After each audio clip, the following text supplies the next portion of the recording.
ओम शांति। भगवत गीता श्लोक क्लास में रविवार को 25 दिसंबर को हुए श्लोक टेस्ट के प्रश्नों का जवाब समझते हैं।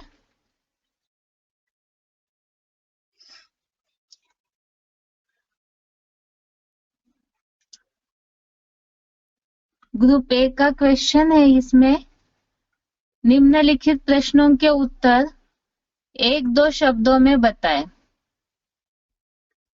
पहला प्रश्न है, अनासक्त होकर कर्म करने से क्या प्राप्त होगा? अनासक्त होकर कर्म करने से क्या प्राप्त होगा? उत्तर है परम पद। श्लोक नंबर 3 अध्याय का 19वें श्लोक नंबर 19 से लिया हुआ प्रश्न है। इसके भावार्थ में बात आई है, अनासक्त पुरुष कर्म का आचरण करता हुआ विष्णु लोकीय वैकुंठ के परम पद को प्राप्त करता है। अगला प्रश्न है दूसरा, देह को भूल किसमें संतुष्ट रहने बोला है? देह को भूल किसमें संतुष्ट रहने बोला है? उत्तर है आत्मा में। देह को भूल आत्मा में संतुष्ट रहने बोला है। 3 अध्याय का 17वां श्लोक नंबर 17 से लिया प्रश्न है। इसमें बात आई है, भावार्थ में देह को भूल आत्मा में ही संतुष्ट है। देह को भूल आत्मा में ही संतुष्ट है, उसका कोई कार्य नहीं रहता। तीसरा प्रश्न है, आत्मस्थ ब्राह्मण का कौन सा कार्य किसी प्राणी पर निर्भर नहीं है? आत्मस्थ ब्राह्मण का कौन सा कार्य किसी प्राणी पर निर्भर नहीं है? उत्तर है दैहिक कार्य। आत्मस्थ ब्राह्मण अर्थात आत्मा में स्थित हुए ब्राह्मण, आत्मिक स्थिति में स्थित हुए ब्राह्मणों का दैहिक कार्य किसी प्राणी पर निर्भर नहीं है। श्लोक नंबर 3 अध्याय का 18वां श्लोक नंबर 18। इसके भावार्थ में बात आई है, जो ऊपर के श्लोक में रेफरेंस है आत्मिक स्थिति का, तो ऐसे आत्मस्थ ब्राह्मण का कोई दैहिक कार्य निर्भर न किसी प्राणी पर, इस आत्मस्थ ब्राह्मण का कोई दैहिक कार्य निर्भर है। अर्थात जो आत्मिक स्थिति में स्थित होते हैं उनको देह की चिंता के लिए किसी प्राणी पर डिपेंड रहने की आवश्यकता नहीं है। चौथा प्रश्न है, संपूर्ण सिद्धि प्राप्ति के लिए किसका गायन है? संपूर्ण सिद्धि प्राप्ति के लिए किसका गायन है? उत्तर है जनक। 3 अध्याय का 20वां श्लोक नंबर 20। इसमें बात आई है, जनक आदि कर्म द्वारा ही संपूर्ण सिद्धि को प्राप्त हुए थे। श्लोक समझते समय हमने इस बात को समझा था। शास्त्रों में यह बात बताई जाती है कि राजा जनक ने ऐसी राजपाट संभालते हुए भी, अपना कारोबार संभालते हुए भी अपने तपस्या के आधार से सिद्धि प्राप्त की थी।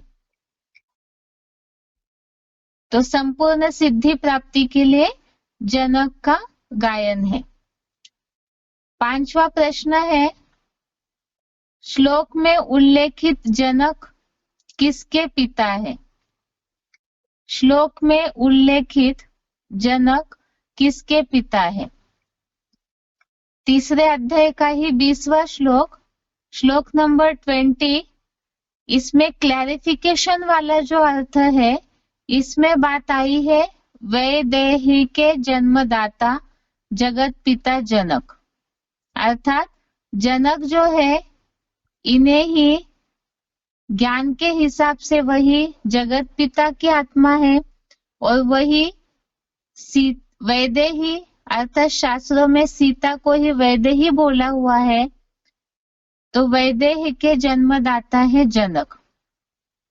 श्लोक समझते समय हमने इस बात को समझा था कि जो भी आत्मा रूपी सीताएं हैं उनका जनन करने वाले अर्थात उनको ज्ञान की दृष्टि से जन्म देने वाले और जगत पिता ही जनक है। अगला प्रश्न है,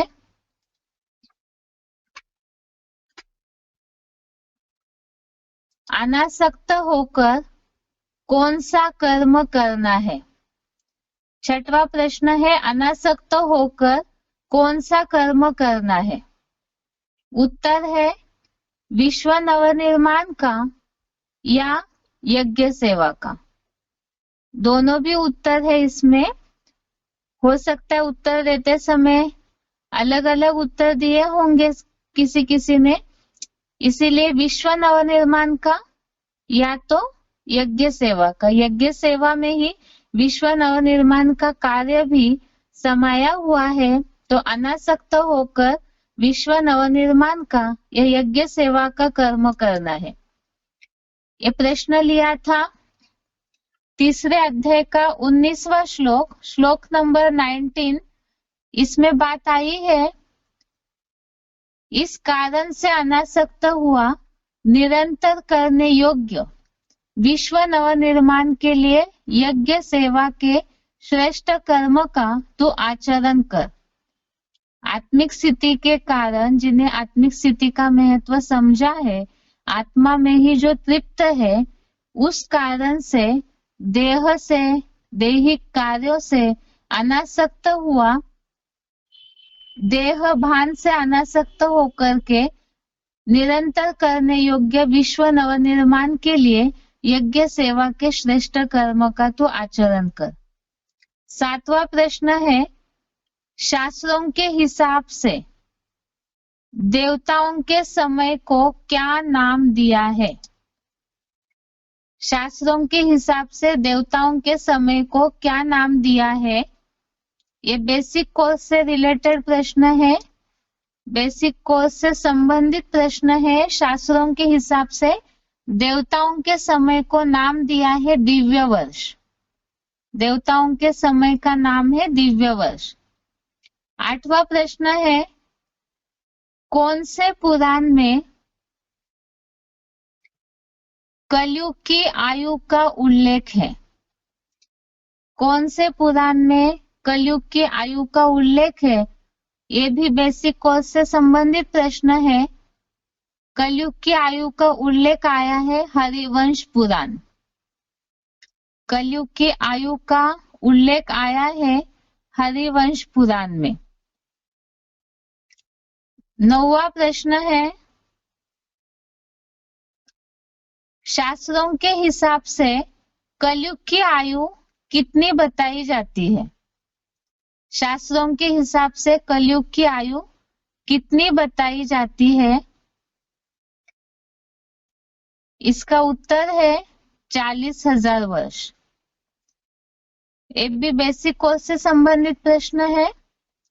10वां प्रश्न है, मनुष्यों के पास कितने समय की हिस्ट्री मौजूद है। मनुष्यों के पास कितने समय की हिस्ट्री मौजूद है।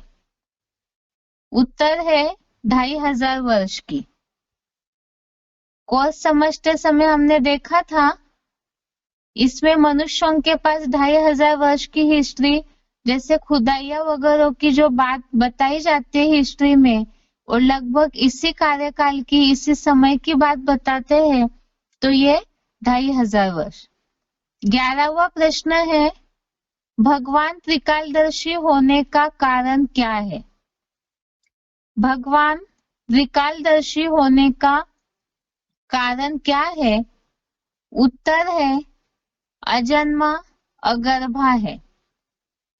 अजन्मा है अर्थात जन्म मरण के चक्र में नहीं आते और अगर्भ है, गर्भ से जन्म भी नहीं लेते हैं।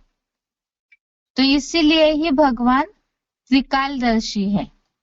तो बेसिक कोर्स में जो चौथे अध्याय का 6वां श्लोक है, 10वें अध्याय के भी हमने श्लोक देखे थे।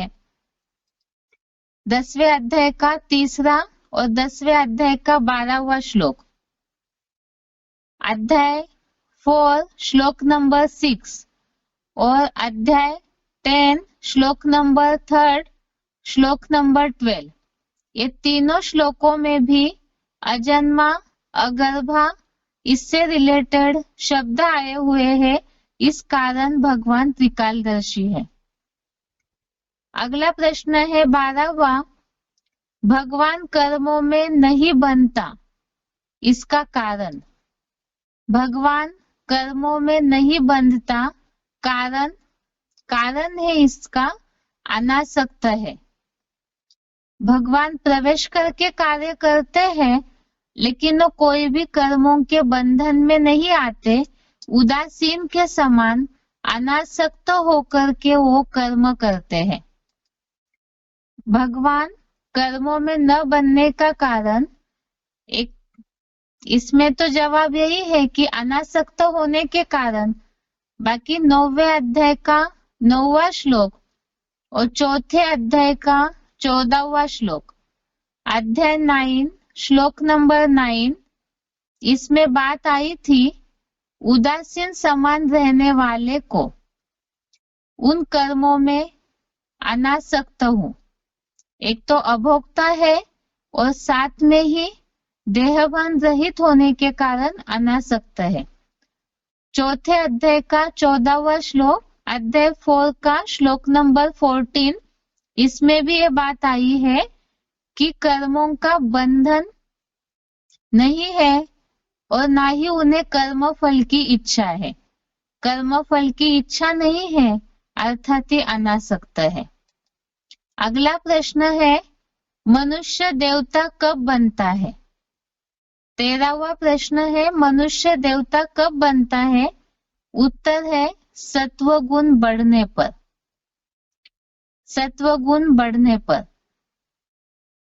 यह हमने बेसिक कोर्स में इस बात के संबंधित लिया था कि वास्तव में दिव्य वर्ष की जहां देवताओं की बात आती है, तो देवताओं का दिन, वर्ष, देवताओं का कार्यकाल गुना करके बहुत हजारों वर्षों का दिखा देते हैं। वास्तव में देवताएं इसी पृथ्वी लोक के वासी है। और इसमें गीता में जो बात आई है, मनुष्य ही सत्वगुण बढ़ने पर देवता बनता है, इस बात के लिए ये बात बताई गई। तो इसका एक ही जवाब, मनुष्य देवता कब बनता है? सत्वगुण बढ़ने पर। अगला प्रश्न है ग्रुप बी का, निम्नलिखित प्रश्नों के उत्तर 1-2 वाक्यों में बताएं। इसमें पहला प्रश्न है, श्रेष्ठ जैसा आचरण करता है वैसे दूसरे लोग फॉलो करते हैं, इसके लिए सुभाषित बताएं। श्रेष्ठ जैसा आचरण करता है वैसे दूसरे लोग फॉलो करते हैं, इसके लिए सुभाषित बताएं। उत्तर है महाजनेन एनः गतः स पंतः। महाजनेन एनः गतः स पंतः। ये प्रश्न है 3रे अध्याय का 21वां श्लोक, श्लोक नंबर 21। इसमें भावार्थ के बाद ये बात बताई है, महाजनेन एनः गतः स पंतः। इस हिसाब से लिया है, श्रेष्ठ जैसा आचरण करते हैं, अर्थात महान आत्माएं जैसा कर्म करते हैं वैसे ही दूसरे लोग फॉलो करते हैं। दूसरा प्रश्न है, मनुष्यों का किस स्थिति में कोई कार्य नहीं रहता? मनुष्यों का किस स्थिति में कोई कार्य नहीं रहता? ऑप्शन में ही प्रश्न को क्लियर समझने के लिए ही और एक प्रश्न है, अर्थात कर्म अकर्म कब हो जाते हैं?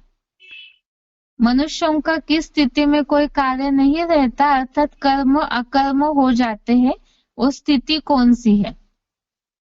तो तीसरे अध्याय का 17वां श्लोक, अध्याय 3 श्लोक नंबर 17 से लिया हुआ प्रश्न है। जो बात आई है कि जो आत्मा में ही संतुष्ट, आत्मा में प्रीति वाला, आत्म तृप्त है, उसका कोई कार्य नहीं रहता।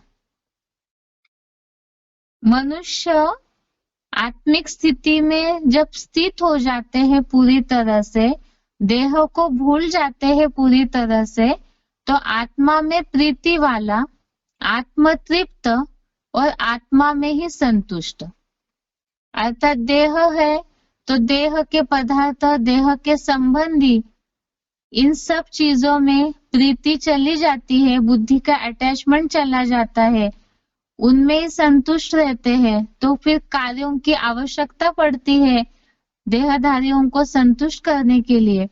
और यहाँ श्लोक में भावार्थ में बात आई है कि जो मनुपुत्र मनुष्य ज्योति बिंदु आत्मा में ही प्रीति वाला, आत्म तृप्त है, देह को भूल आत्मा में ही संतुष्ट है, उसका कोई कार्य नहीं रहता।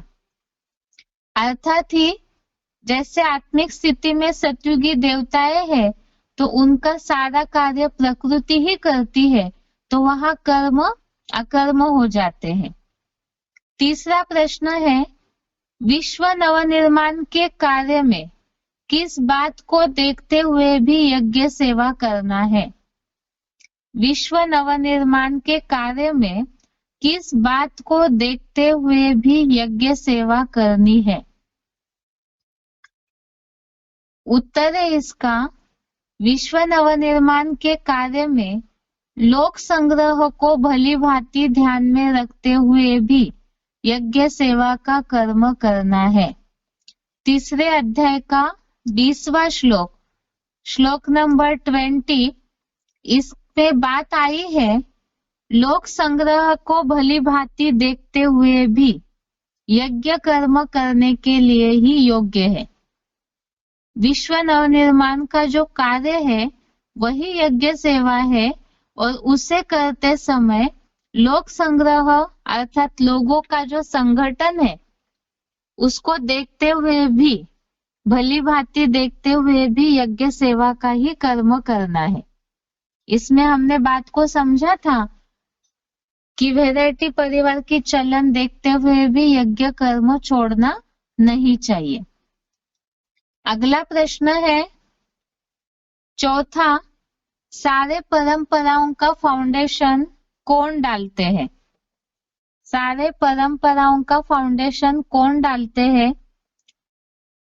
उत्तर है श्रेष्ठतम शिव बाबा जैसे जो आचरण करता है, दूसरे अनुगामी लोग भी वैसा ही कार्य करते हैं। अर्थात शिव बाबा अर्थात जो हीरो पाठधारी है वही संगम युग में सारी परंपराओं का फाउंडेशन डालते हैं। इस हिसाब से भावार्थ में तीसरे अध्याय का 21वां श्लोक, श्लोक नंबर 21 में ये बात आई है, दुनिया का श्रेष्ठतम मालिक शिव बाबा पुरुषोत्तम संगम युग में जो जो आचरण करता है वैसा वैसा ही दूसरे अनुगामी लोग भी करते हैं।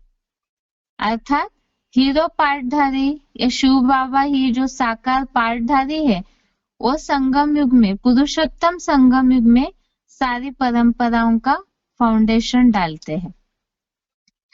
5वां प्रश्न है, भगवान को इस दुनिया में कौन से वस्तुओं की कमी है? भगवान को इस दुनिया में कौन से वस्तुओं की प्राप्ति की कमी है? उत्तर है भगवान को तीनों लोकों में पाने योग्य कुछ भी नहीं है, जो प्राप्त न हो। भगवान को इस तीनों लोकों में पाने योग्य कुछ भी नहीं है जो प्राप्त न हो। तीसरे अध्याय का 22वां श्लोक, श्लोक नंबर 22, इसमें बात आई है सुख, दुख, शांति धाम तीनों लोकों में मुझ त्रिकालज्ञ को कुछ भी, तीनों लोकों में पाने योग्य कुछ भी नहीं है जो पदार्थ न प्राप्त हो। मुझे तीनों लोकों में पाने योग्य कुछ भी नहीं है जो पदार्थ प्राप्त न हो। भगवान के लिए तो वैसे भी अखूट भंडार कहा हुआ है, तो उनके लिए तो कुछ भी अप्राप्त वस्तु ही नहीं है। इसलिए ये बात बताई है श्लोक के भावार्थ में कि तीनों लोकों में पाने योग्य कुछ भी नहीं है जो प्राप्त न हो। छठवां प्रश्न है, हीरो पार्टधारी के कर्मों का अनुसरण कौन और क्यों करते हैं? हीरो पार्टधारी के कर्मों का अनुसरण कौन और क्यों करते हैं? उत्तर है, हीरो पार्टधारी परम पिता शिव के श्रीमत प्रमाणित कर्म करते हैं और सत्य सनातनी लोग उसका अनुसरण करते हैं। हीरो पार्टधारी परम पिता शिव के श्रीमत प्रमाणित कर्म करता है और सत्य सनातनी लोग उसका अनुसरण करते हैं। प्रश्न ऐसा है, हीरो पार्टधारी के कर्मों का अनुसरण कौन करते हैं? तो सत्य सनातनी लोग करते हैं। और क्यों करते हैं? क्योंकि हीरो पार्टधारी परम पिता शिव के श्रीमत प्रमाणित कर्म करता है। तो ये है तीसरे अध्याय के 21वां श्लोक, श्लोक नंबर 21। इसमें भावार्थ में बात आई है, वह हीरो जैसा परम पिता शिव की श्रीमत से प्रमाणित कर्म करता है, सत्य सनातनी लोग उस श्रेष्ठतम कार्य का ही अनुसरण करते हैं। 7वां प्रश्न है, भगवान क्यों कर्म करते हैं और किस स्थिति में? भगवान क्यों कर्म करते हैं और किस स्थिति में करते हैं? सबसे पहले ये जवाब समझते हैं, भगवान किस स्थिति में कर्म करते हैं। भगवान अनासक्त होकर के कर्मों में लगे हुए हैं। और क्यों कर्म करते हैं उसका जवाब है ताकि लोग फॉलो करें। भगवान अनासक्त होकर कर्मों में लगे हुए हैं ताकि लोग फॉलो करें। ये प्रश्न लिया है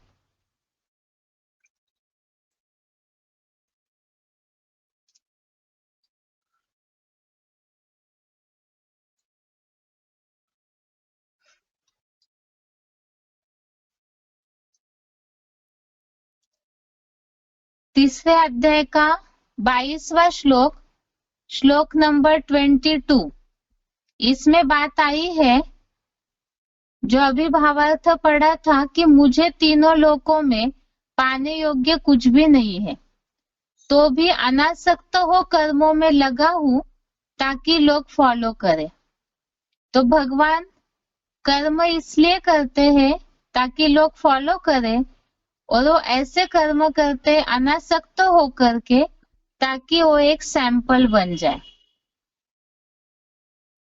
श्लोक में ये जो भी भावार्थ में बातें आई है, तो ये बातें दुनिया को, जो भी अज्ञानी लोग हैं, उन्हें समझाते समय या तो पुरुषार्थी जीवन में इस अर्थ से ले सकते हैं कि पुरुषार्थ करते समय भी जैसे भगवान या हीरो पार्टधारी विश्व नवनिर्माण के कार्य के लक्ष्य से कर्म करते हैं, तो वैसे ही कर्मों में लक्ष्य हो।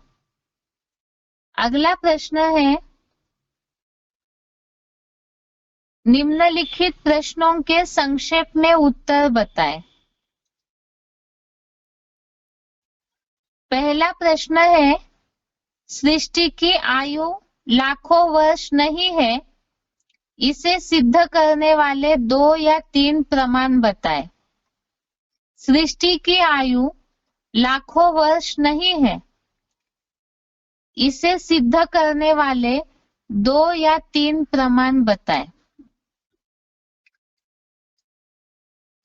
इस प्रश्न में ही बेसिक कोर्स की लिंक है। पहला प्रमाण तो है 84 लाख योनियों की बात। 84 लाख योनियों के चलते ही शास्त्रकारों ने, पुराने ऋषि मुनियों ने ये बात बता दी कि 84 लाख योनियां हैं, तो इतने योनियों से गुजरने के लिए ये जो सृष्टि चक्र है या काल चक्र है, उसकी आयु भी लाखों वर्ष होनी चाहिए, तभी मनुष्यों का ये जन्मों का चक्र पूरा हो सकता है। तो 84 लाख योनियों की जो बात है वो गलत है। मनुष्य 84 लाख योनियों से नहीं गुजरते हैं। इस बात को हमने कई प्रूफ के साथ गलत साबित किया था। उदाहरण के लिए, जैसे मनुष्य आत्मा, जैसा बीज बोया जाता है वैसा ही वृक्ष आता है, तो मनुष्य जाति का बीज है, तो वैसा ही मनुष्य योनि में ही जन्म लेगा। ऐसे जनसंख्या को लेके या पाप योनियों के दंड को लेकर के बहुत से प्रूफ के साथ ये बात सिद्ध हो गई कि मनुष्य 84 लाख योनियों में जन्म नहीं लेता है, केवल 84 ही जन्मों का चक्र घूमता है। तो जब 84 लाख योनियों की बात गलत सिद्ध हो गई, तो उस हिसाब से अगर शास्त्रोकारों ने जोड़ करके सृष्टि की आयु लाखों वर्ष बताई, तो ये मान्यता भी गलत सिद्ध हो जाती है। ये पहला प्रमाण हो गया। दूसरा प्रमाण है, शास्त्रकारों ने कलयुग की आयु 1 गुना और उससे 2 गुनी द्वापर, 3 गुनी त्रेता, सतयुग की आयु को 4 गुनी बता दिया है। और इसमें सतयुग की जो 4 गुनी है आयु, तो ये बात सतयुग की आयु, इसका मतलब हजारों वर्ष होती है, और वो हजारों वर्ष सतयुग की आयु को दिव्य वर्ष बता दिया, ये कह करके कि देवताओं का जो समय है, देवताएं सुख में होते हैं ना, तो इसलिए उनका समय, उनका दिन और रात, दिन या वर्ष बहुत लंबे होते हैं। ऐसे कह के दिव्य वर्ष की बात बता दी। तो दिव्य वर्ष की मान्यता को गलत सिद्ध करने के लिए हमने भगवत गीता का श्लोक देखा था, 2 भूत सर्गो लोके अस्मिन्, 16वें अध्याय का 16वां श्लोक, अध्याय 16 का श्लोक नंबर 6। इस आधार से ये बात सिद्ध हो गई कि देवता और असुर दोनों भी इसी लोक के वासी है, क्योंकि इस श्लोक के भावार्थ में बात आई है, इस दुनिया में 2 प्राणियों की सृष्टि है, देवताओं की और असुरों की। जब इसी दुनिया में ही देवता और असुर है, तो फिर देवताओं का दिन या वर्ष लंबा कैसे हो सकता है, हजारों वर्ष का। दूसरी बात ये भी हमने देखा कि सत्वगुण बढ़ने पर ही देवताएं बनते हैं, तो वो मनुष्य ही सत्वगुण के बढ़ने पर देवता बनता है, और वो भी इसी दुनिया की बात है। दूसरा, साइंस के हिसाब से भी पृथ्वी के अलावा अन्य कोई ग्रह उपग्रह पर जीवन संभव नहीं है। जैसे कि लोग ये मानते हैं कि देवताएं इस पृथ्वी से भी ऊपर के कहीं के वासी है, इसलिए उनका दिन या वर्ष लंबा होता है, उसे दिव्य वर्ष कहा है। जब साइंस के आधार से और कहीं भी सृष्टि और कहीं भी मनुष्य जीवन संभव ही नहीं है, प्राणियों का जीवन संभव नहीं है, तो देवताएं कोई अन्य ग्रह उपग्रह के वासी कैसे हो सकते हैं। इन सब बातों से ये बात सिद्ध हो गई कि दिव्य वर्ष कह करके देवताओं के समय को जो हजारों वर्ष में गिना गया है वो मान्यता गलत है। तो जब दिव्य वर्षों के आधार से कि सतयुग की देवताओं का समय हजारों वर्ष का है और उस हिसाब से गिनती बढ़ा करके कल्प की या सृष्टि चक्र की आयु लाखों वर्ष बताई जाती है, तो ये बात भी गलत सिद्ध हो गई। तो ये अगला प्रमाण हो गया। और उसके अलावा शास्त्रों में एक तरफ से कलयुग की आयु 40,000 वर्ष बताई जाती है। इसमें शास्त्रों की हमने बात देखी थी, हरिवंश पुराण में जो उल्लेख आया है उसमें कलयुग की आयु 1200 वर्ष बताई है।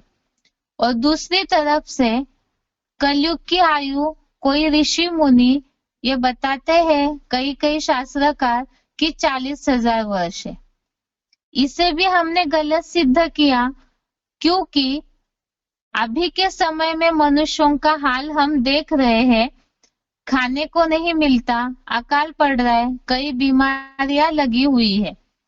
तो अभी ही ये हाल है, तो ये 40,000 वर्ष की अगर लंबी सृष्टि हो जाए तो उसमें अभी पृथ्वी का या मनुष्य जीवन का ये हाल इसलिए है क्योंकि इतने समय में ही प्रदूषण, प्रकृति की गिरावट, इसके कारण मनुष्यों का ये हाल है।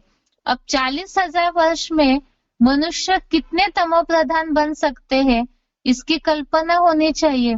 तो फिर ये कैसे संभव है कि सृष्टि की आयु ये सब गिनती करके लाखों वर्ष बताई गई? तो इससे भी ये बात गलत सिद्ध हो गई कि सृष्टि की आयु लाखों वर्ष नहीं हो सकती है।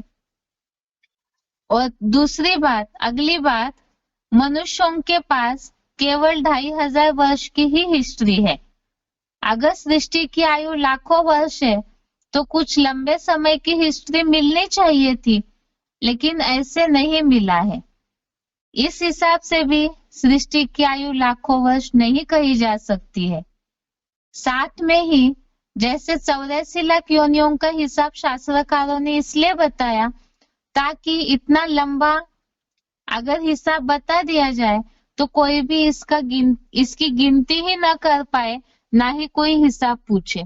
इसी तरह से सृष्टि की आयु भी लाखों में बता देंगे, कई हजारों वर्षों में जोड़ देंगे, तो फिर कोई हिसाब करते नहीं बैठेंगे। इसीलिए ही, और ये याद रखना भी संभव नहीं है, इसीलिए ही सृष्टि की आयु लाखों वर्ष बता दी है। तो ये सारे प्रमाण हो गए, सृष्टि की आयु लाखों वर्ष नहीं हो सकती है, इसे सिद्ध करने वाले। अगला प्रश्न है, कर्म का प्रभाव वाणी से भी बड़ा है, श्लोक के आधार से समझाए। कर्म का प्रभाव वाणी से बड़ा है, इसे श्लोक के आधार से समझाए। इसमें श्लोक है पहले तो 3 अध्याय का 21वां श्लोक, श्लोक नंबर 21। इसमें तो खास एक सैंपल बता दिया हीरो पार्टधारी के लिए, शिव बाबा का जो साकार पार्ट है, जो परमात्मा शिव जिनके द्वारा कर्म करवाते हैं ऐसा संगम युग में। भावार्थ में बात आई है, दुनिया का श्रेष्ठतम मालिक शिव बाबा पुरुषोत्तम संगम में जो जो आचरण करता है वैसा वैसा ही दूसरे अनुगामी लोग भी करते हैं। और वह हीरो जैसा परमपिता शिव की श्रीमत से प्रमाणित कर्म करता है, सत्य सनातनी लोग उस श्रेष्ठतम कार्य का ही अनुसरण करते हैं। अर्थात पहली बात तो है, कर्म का प्रभाव वाणी से भी बड़ा है। इसमें सबसे पहले जो सैंपल है तो वो केवल वाणी से भाषण ही नहीं देते हैं, अर्थात भगवान जब इस सृष्टि पर आते हैं कर्मों का फाउंडेशन डालने के लिए, तो केवल बातें ही नहीं बताते हैं, तो प्रैक्टिकल जीवन में वैसा कर्म करके दिखाते हैं। दूसरी बात, जो भी पुरुषार्थी है तो उनको भी कर्म का प्रभाव वाणी से बड़ा है। अर्थात ही प्रैक्टिकल में जितना हम अच्छे कर्मों को करते जाएंगे तो उतना ही उसका प्रभाव ज्यादा पड़ेगा, जिसको हमने अव्यक्त वाणियों के आधार से समझा था कि एक होता है सुना हुआ और एक होता है देखा हुआ। तो जितना प्रैक्टिकल में लोग अच्छे कर्मों को देखते हैं तो उतना ही उसका प्रभाव ज्यादा होता है। दुनिया में भी लोग कहते हैं, जैसे खुद कोई बहुत बोलते हैं अच्छी अच्छी बातें, लेकिन प्रैक्टिकल कर्मना में नहीं आता है तो उसका प्रभाव इतना नहीं पड़ेगा। जिसके लिए श्लोक में मुरली पॉइंट भी बताया है, जैसा कर्म हम करेंगे हमको देख और करेंगे। तो इसीलिए ही श्रेष्ठ व्यक्ति या जो भी पुरुषार्थी जीवन में जैसा जैसा कर्म करते हैं उसका प्रभाव पड़ता है। अब इसका मतलब ये नहीं कि हमें जैसे भी अच्छे लगे, जैसे दुनिया में भी बहुत लोग हैं जो बहुत अच्छे कर्म करते हैं, लेकिन यहाँ बात है जो विश्व नवनिर्माण के हेतु कार्य करने की बात है, जो नई दुनिया स्थापन करने की बात है, तो उसके लिए तो जैसे भगवान हीरो पाठधारी के द्वारा, हीरो पाठधारी जो है वो जैसे श्रीमत के प्रमाण श्रेष्ठ कर्म करते हैं, तो उसी तरह से पुरुषार्थियों को भी इस बात का ध्यान रखना है कि जितना जितना श्रीमत प्रमाण कर्म करेंगे, मुरलियों में भी शिव बाबा ये बात बताते हैं कि श्रीमत प्रमाण कर्म करेंगे तो स्वतः ही सुखी रहेंगे। और जब हम सुखी रहेंगे, खुश रहेंगे, खंड 1 में श्रीमत के जो पॉइंट बोले बताए हुए हैं उनमें ये बात बताई है कि श्रीमत पर अगर कदम होगा तो नेचुरल खुशी रहेगी, और नेचुरल खुशी रहेगी तो वो जो हल्का फुल्का जीवन है उसे देख करके अपने आप ही अन्य लोगों पे भी इसका प्रभाव पड़ेगा। तो इसीलिए बताया कर्म का प्रभाव वाणी से भी बड़ा है। अगली बात है, जैसे लौकिक दुनिया में भी, ये तो ब्राह्मण परिवार में, जिस परिवार में जिस संगठन में हम पुरुषार्थ कर रहे हैं उसके लिए ये बात है। और जो गृहस्थी लोग लौकिक संबंधियों के साथ रहते हैं, अज्ञानियों के साथ संबंध संपर्क में आते हैं, उस हिसाब से भी कई बार ऐसे होता है पुरुषार्थी जीवन में कि बाबा ने ऐसे बताया है, ज्ञान में हमें ऐसे बताया जाता है, इस तरह से बताते हैं, लेकिन प्रैक्टिकल में अगर वैसे कर्म करते हुए दिखने में नहीं आएगा तो आपकी वाणी का प्रभाव जो पड़ना चाहिए वो नहीं पड़ेगा। इसीलिए ही श्रीमत पे इतना अटल कदम होना चाहिए कि उससे जो वाइब्रेशन निकलेंगे श्रेष्ठ कर्मों के, तो उसका प्रभाव ही ज्यादा होगा। श्लोक समझते समय हमने इस बात को समझा था। अव्यक्त वाणी में बोला है, वाणी का भाषण तो बहुत कर लिया, अब कर्मों का भाषण करो। कर्मों का भाषण करना अर्थात ही, जैसे उदाहरण के लिए देवी देवताएं हैं तो देवी देवताओं के हर इंद्रिय की पूजा होती है। कमल नयन, कमल पात, कमल हस्त ऐसे बोलते हैं, तो उन्होंने इस तरह से ही अपने कर्मों को इतना डिटैच होके किया है देवताओं ने कि उनके हर इंद्रियों की पूजा की जाती है। और हम पुरुषार्थियों का लक्ष्य भी है मनुष्य से देवता बनने का, तो यहाँ भी हर इंद्रिय से जितना श्रीमत अनुसार श्रेष्ठ कर्म करने पर ध्यान देंगे तो उतना ही उससे जो वाइब्रेशन निकलते हैं तो उसका प्रभाव ही जिनके भी संबंध संपर्क में हम रहते हैं उन पे जरूर पड़ेगा। क्योंकि थ्योरी में तो कई लोग बुद्धिवादी होते हैं तो मार्क्स ले लेते हैं, लेकिन मुरलियों में शिव बाबा ने बोला है ईश्वरीय ज्ञान का प्रूफ है प्रैक्टिकल लाइफ। क्योंकि देवता बनने का जो रिजल्ट है वो तो प्रैक्टिकल कर्मों के आधार से दिखेगा। यहाँ तो कोई स्थूल लौकिक स्कूल कॉलेज की पढ़ाई नहीं है कि जितना भी हमने मुरलियां सुनी उसमें पेपर में लिख लिख के उतार दिया तो हमें मार्क्स मिल जाएंगे नई दुनिया की राजधानी में। ऐसे भी नहीं है। तो यहाँ खास बात है प्रैक्टिकल कर्म। तो ये श्लोक इसमें तो सैंपल बता दिया हीरो पार्टधारी के लिए, और पुरुषार्थी जीवन में भी नंबरवार सब श्रेष्ठ पद धारण करने वाले हैं। तो इसीलिए ही जिन्होंने भी ऐसा श्रेष्ठ बनने का लक्ष्य लिया है तो उन्हें ऐसा श्रेष्ठतम कार्य करना है, पुरुषार्थ करना है कि उस कर्म का ही प्रभाव संबंधी संपर्कियों पर पड़े। तीसरी बात, जैसे वीआईपी सेवा में भी इस बात को समझाया जा सकता है, यथा राजा तथा प्रजा। ये बोला है शिव बाबा ने मुरलियों में कि कलयुगी दुनिया का ये रिवाज है कि जो बहुत बोल बोल करते हैं तो उनका नाम होता है, लेकिन प्रजा का जो हाल है आज वो भाषणबाजी के कारण ही नहीं सुधर रहा है। तो जब बड़े बड़े नेताएं अधिकारी जो प्रजा को संभाल रहे हैं तो जब उनके कर्मों में परिवर्तन आएगा तो अपने आप ही प्रजा भी सुधर जाएगी, प्रजा के बीच जो भ्रष्टाचार है वो भी रुक जाएगा। तो यथा राजा तथा प्रजा, श्रेष्ठ लोग जो मुखिया बनकर के बैठते हैं वो जिस तरह से अच्छे कर्मों पे ध्यान देंगे तो उसका ही अनुसरण पीछे जो भी प्रजा है वो करेगी। इस तरह से कर्म का प्रभाव वाणी से भी बड़ा है। ये इस श्लोक में बता दिया कि जैसा जैसा श्रेष्ठ लोग आचरण करते हैं वैसा ही दूसरे अनुगामी लोग भी उसका अनुसरण करते हैं। तीसरा प्रश्न है, ब्राह्मण परिवार पर निश्चय पुरुषार्थी जीवन में क्यों जरूरी है? ब्राह्मण परिवार पर निश्चय पुरुषार्थी जीवन में क्यों जरूरी है? तो इसमें खास बात है,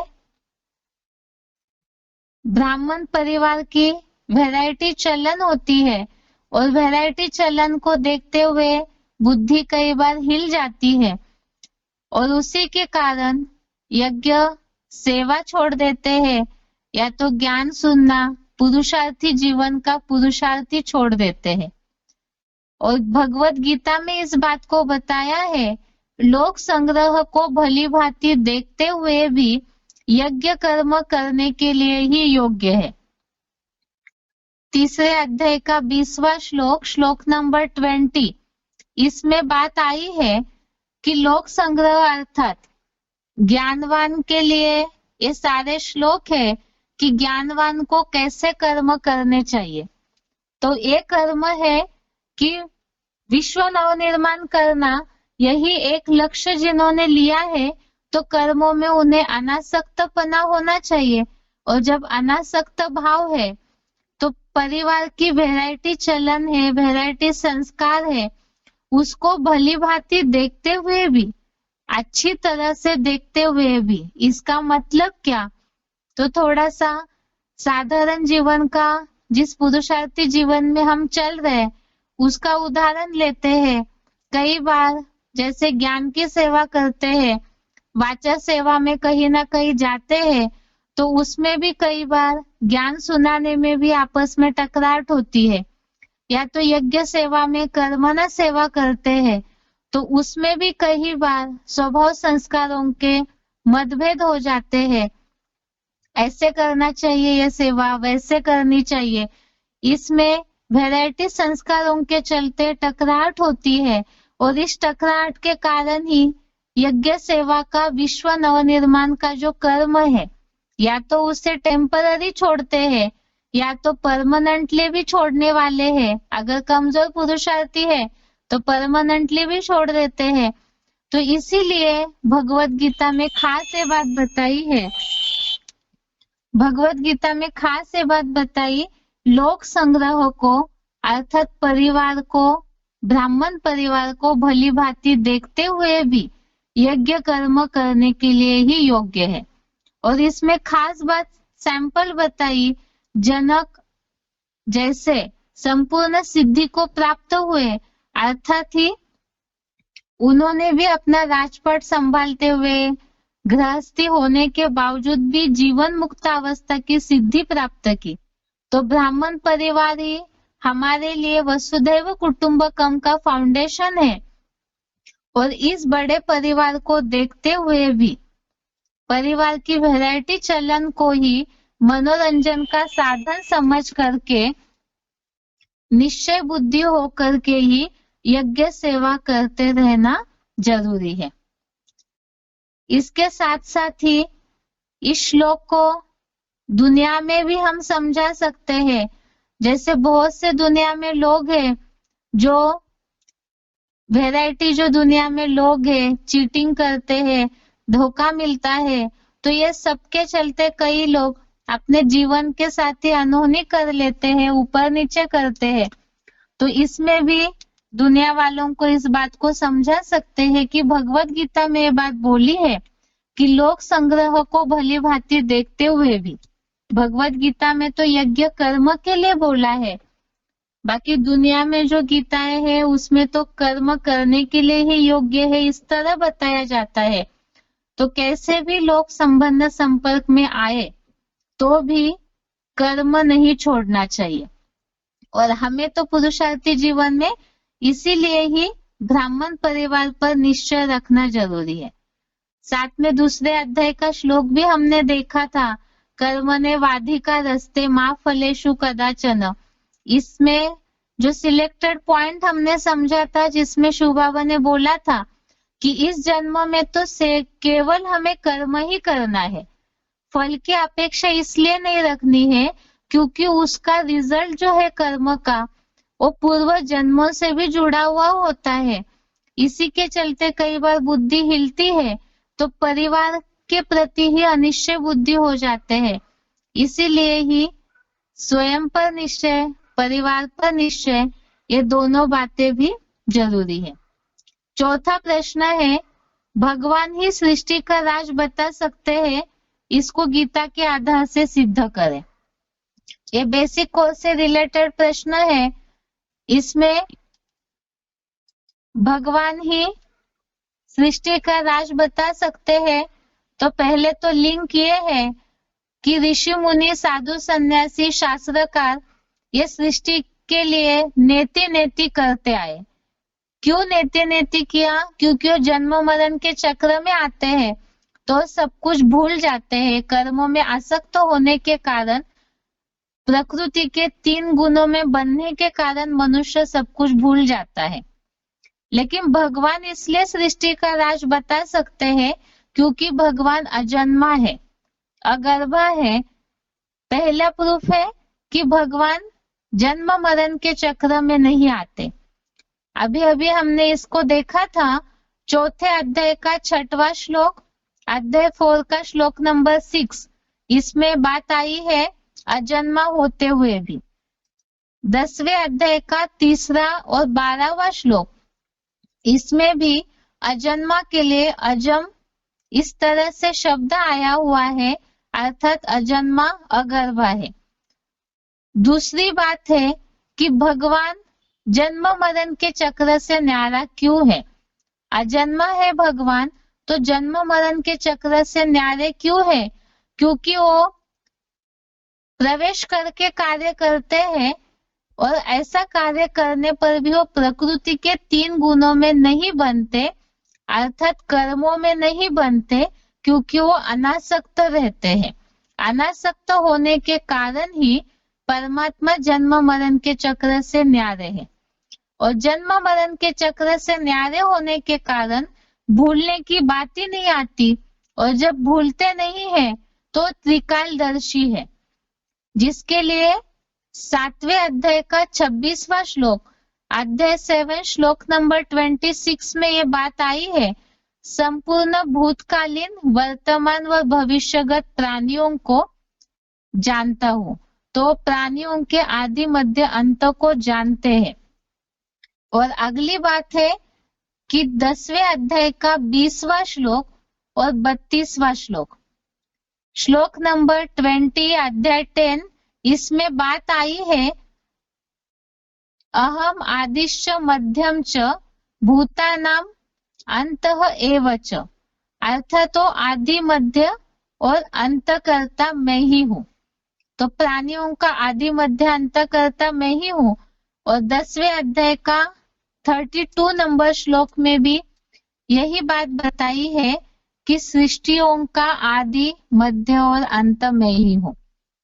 इस हिसाब से वो त्रिकालदर्शी है और प्राणियों के भी और सृष्टि के भी आदि मध्य अंत का वो ज्ञाता है। इसीलिए ही भगवान ही सृष्टि का राज बता सकते हैं। ये बात भगवत गीता के आधार से ही सिद्ध होती है। अगला प्रश्न है आज के श्लोक टेस्ट का, निम्नलिखित हिंदी शब्दों के लिए संस्कृत शब्द बताएं।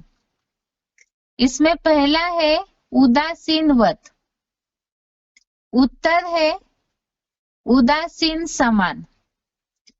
उदासीनवत, उत्तर है उदासीन समान। बेसिक कोर्स में जो शब्द आया हुआ है 9वें अध्याय का 9वां श्लोक, अध्याय 9 श्लोक नंबर 9, जिसमें भगवान जन्म मरण के चक्र से न्यारा क्यों है, इससे रिलेटेड श्लोक लिया था। इसमें शब्द आया है उदासीनवत आसीनम। अगला प्रश्न है अजम अर्थात अजन्मा, श्लोक 4थे अध्याय का 6वां श्लोक। ये भी बेसिक कोर्स से लिया हुआ प्रश्न था। तीसरा प्रश्न है कर्म फले स्पृहा। कर्म फले स्पृहा अर्थात कर्मों के फल में इच्छा। कर्मों के फल में इच्छा। 4थे अध्याय का 14वां श्लोक, अध्याय 4 श्लोक नंबर 14। चौथा प्रश्न है लोक संग्रहम। लोक संग्रहम अर्थात लोक संग्रह को, ये लिया था 3रे अध्याय के 20वें श्लोक से, श्लोक नंबर 20 से। 5वां प्रश्न है असक्तो। असक्तो अर्थात अनासक्त हुआ, श्लोक नंबर 19 से लिया हुआ शब्द है ये। अगला प्रश्न है आत्मरतिरेव। आत्मरतिरेव अर्थात आत्मा में प्रीति वाला। आत्मा में प्रीति वाला, श्लोक नंबर 17 3रे अध्याय का श्लोक नंबर 17 से लिया हुआ शब्द है। 7वां प्रश्न है लोकः तदनुवर्तते अर्थात लोग उस कार्य का अनुसरण करते हैं। लोकः तदनुवर्तते, लोग उस कार्य का अनुसरण करते हैं। 3रे अध्याय का 21वां श्लोक, अध्याय 3 श्लोक नंबर 21। अभी अगला प्रश्न है, ये जो संस्कृत या हिंदी शब्द पूछने के पीछे भाव यही है ताकि जब हम किसी को समझाएंगे गीता के आधार से, बेसिक कोर्स या गीता के आधार से अन्य कोई भी बातें सेवा फील्ड में समझाते हैं तो कई बार पूरा श्लोक याद नहीं रह पाता है। तो ऐसे शब्द भी अगर याद रहे तो इस आधार से भी हम सेवा कर सकते हैं। कई बार बहुत ऐसी भोली माताएं हैं जिनको पूरा श्लोक संस्कृत याद नहीं रहेगा, तो कम से कम ऐसे शब्द याद रखें, जैसे लोक तदनुवर्तते। तो बड़े बड़े लोग हैं या सेवा में इस बात को बोलते समय बोल सकते हैं कि श्रेष्ठ लोगों के कार्य का ही सब अनुसरण करते हैं। तो गीता में इस तरह से शब्द आया हुआ है, तो ऐसे कोई कोई संस्कृत के शब्द भी याद रखें तो भी सेवा में फायदा होगा। लास्ट प्रश्न है आज के श्लोक टेस्ट का, निम्नलिखित प्रसंगों के लिए श्लोक बताएं। पहला प्रश्न है वीआईपी सेवा में लागू होने वाला श्लोक। वीआईपी सेवा में लागू होने वाला श्लोक तो ये है तीसरे अध्याय का 21वां श्लोक, श्लोक नंबर 21। श्रेष्ठ लोग जैसा आचरण करते हैं वैसे ही सब करते हैं, जिसे हमने अभी समझा था, यथा राजा तथा प्रजा। श्लोक है यद्यदाचरति श्रेष्ठः तत्तद्देवेतरो जनः स यत् प्रमाणं कुरुते लोकः तदनुवर्तते। अर्थात दुनिया का श्रेष्ठतम मालिक शिव बाबा पुरुषोत्तम संगम में जो जो आचरण करता है वैसा ही दूसरे अनुगामी लोग भी करते हैं। वह हीरो जैसा परमपिता शिव की श्रीमत से प्रमाणित कर्म करता है, सत्य सनातनी लोग उस श्रेष्ठतम कार्य का ही अनुसरण करते हैं। इसमें मुरली पॉइंट है, जैसा कर्म हम करेंगे हमको देख और करेंगे। मुरली तारीख 6 जून 90 और सुभाषित है महाजनेन एन गतः स पंथ। अगला प्रश्न है शिव बाबा का वन। शिव बाबा का वन भूख मरे यह हो नहीं सकता। शिव बाबा का वन भूख मरे यह हो नहीं सकता। तीसरे अध्याय का 18वां श्लोक, अध्याय 3 श्लोक नंबर 18। इस श्लोक के नीचे ही इस बात का मुरली पॉइंट लिखा हुआ है। पहले श्लोक देखते हैं। नैव तस्य कृतेनार्थो न कृतेनेह कश्चन न चास्य सर्वभूतेषु कश्चिदर्थ व्यपाश्रयः। यहाँ पुरुषोत्तम संगम में उसको करने से, ऐसे ही न करने से कोई प्रयोजन है और न किसी प्राणी पर इस आत्मस्थ ब्राह्मण का कोई दैहिक कार्य निर्भर है। जैसे स्वर्ग में सारे कार्य प्रकृति ही करेगी, वैसे ही सच्चे ब्राह्मण देवों की पालना भगवान बाप करते कराते हैं। साक्षात ईश्वर के सेवाधारी ब्रह्मा वत्स भूख नहीं मरेंगे। कुरान में भी है, कयामत में खुदा के बंदे बड़े मौज में रहेंगे। और जो प्रश्न पूछा था वही मुरली पॉइंट है। मुरली तारीख है 3 नवंबर 68। शिव बाबा का बन और भूख मरे यह कब हो नहीं सकता। अगला प्रश्न है भगवान ही निष्काम कर्म करते हैं। भगवान ही निष्काम कर्म करते हैं। यह तीसरे अध्याय का 22वां श्लोक, श्लोक नंबर 22। इसमें यह बात आई है कि उनको कुछ भी करने की आवश्यकता नहीं है, तो भी अनासक्त हो कर्मों में लगे हुए हैं। श्लोक है न मे पार्थास्ति कर्तव्यम त्रिषु लोकेषु किंचन नान वाप्तम वाप्तव्यम वर्त एव च कर्मणि। अर्थात हे पृथ्वीपुत्र पृथ्वीराज, सुख दुख शांति धाम तीनों लोकों में मुझ त्रिकालज्ञ को कुछ भी करने योग्य ऐसा कोई कर्म नहीं है और मुझे तीनों लोकों में पाने योग्य कुछ भी नहीं है। जो पदार्थ न प्राप्त हो तो भी अनासक्त हो कर्मों में लगा हूं ताकि लोग फॉलो करें। तो ये तो पुरुषार्थी जीवन में सैंपल के हिसाब से है कि जैसे भगवान केवल विश्व नवनिर्माण के कार्य से कर्म करते हैं, वैसे ही अनासक्त होकर के निष्काम कर्म करना है। चौथा प्रश्न है अकर्म के लिए श्लोक। अकर्म के लिए श्लोक तीसरे अध्याय का 17वां श्लोक, जहां आत्मिक स्थिति की बात आई है, श्लोक नंबर 17। श्लोक है यस्तात्मरतिरेव स्यात् आत्मतृप्तश्च मानवः आत्मन्नेव च संतुष्ट तस्य कार्यम न विद्यते।